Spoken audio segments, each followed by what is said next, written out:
Herkese merhaba arkadaşlar, kanalıma hoş geldiniz. Yepyeni bir video ile karşınızdayım. Arkadaşlar, bugünkü videomuzda Türkiye'nin ünlü oyuncusu Akın Akınözü'nün Veliaht setinden yeni görüntüler geldi. Akın Akınözü ve rol arkadaşı Serra Arıtürk'ün Veliaht'ın yeni bölüm setinden olan muhteşem görüntülerini sizler için YouTube kanalımda video halinde sunuyorum.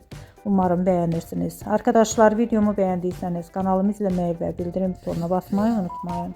Şimdilik benden bu kadar olsun. Yeni videomuzda görüşmek üzere. Hoşça kalın.